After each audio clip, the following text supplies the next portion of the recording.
Hello everyone, welcome to my channel Sravani Sagar triple. మీరు మన ఛానల్ని ఫస్ట్ టైం విజిట్ చేసినట్టయితే అక్కడ సెర్చ్ బటన్లో శ్రావణి సాగర్ 333 అని టైప్ చేస్తే మన ఛానల్ నేమ్ అయితే వచ్చేస్తుంది.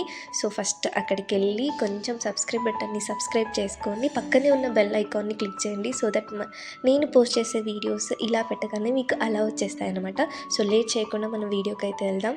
సో మేము జర్బరా విజిట్కి అయితే వెళ్ళాము, పాలీ హౌస్ విజిట్కి.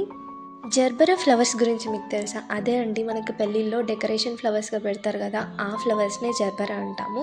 సో ఇక్కడికి మేము పాలీ హౌస్ విజిట్కి వచ్చాము. ఇక్కడ వాటి మేనేజ్మెంట్ ఎలా చేస్తారు, వాటిని ఎలా ప్రొపగేట్ చేస్తారు, మార్కెటింగ్ ఎలా ఉంటుందని అన్నీ కూడా ఈ వీడియోలో తెలుసుకుందాం.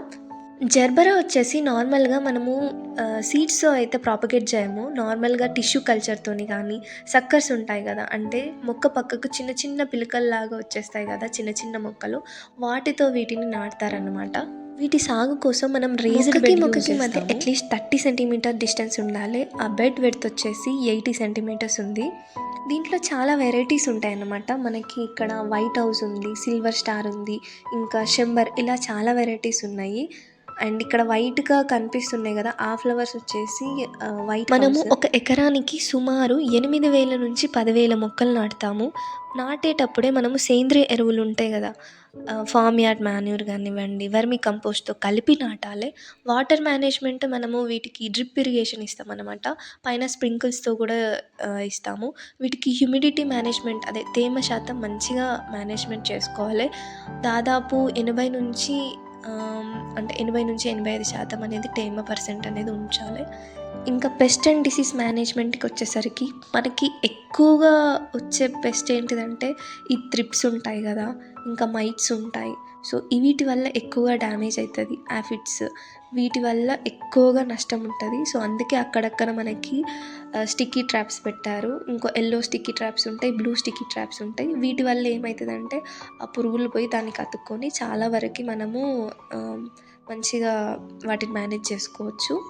మనకు అక్కడక్కడ ఫిరమోన్ ట్రాప్స్ కూడా పెట్టారు. ఒక ఎకరానికి మనకి 2 నుంచి 3 పెడితే సరిపోతుంది. ఎక్కువ ఉంటే ఎక్కువ పెట్టచ్చు. ఈ స్టిక్కీ ట్రాప్స్ అయితే మాత్రం ఒక ఎకరానికి 15 నుంచి 20 పెట్టాలి. కానీ వాటి యొక్క ఉధృతి ఎక్కువ ఉంది కాబట్టి వాళ్ళు ఎక్కువగా పెట్టారు. యాఫిడ్స్ని మేనేజ్ చేసుకోవాలంటే ఇమిడాక్లోప్రిడ్ అనేది 0.3 ml/లీటర్ అనేది స్ప్రే చేసుకోవాలి.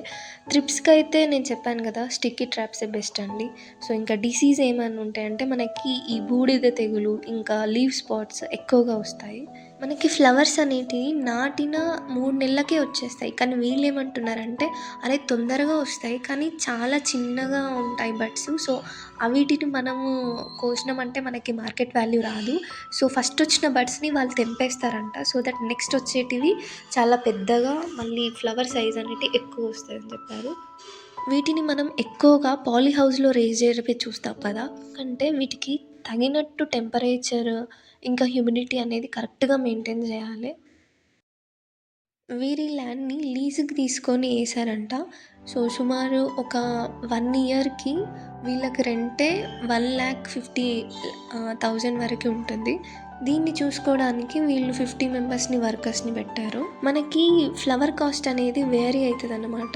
ఇప్పుడు పెళ్ళిళ్ళ సీజన్ ఉన్నప్పుడు, మంచిగా డిమాండ్ ఉన్నప్పుడు ఒక ఫ్లవర్ కాస్ట్ వచ్చేసి 10 రూపీస్, అంతకంటే ఎక్కువ కూడా ఉంటుంది.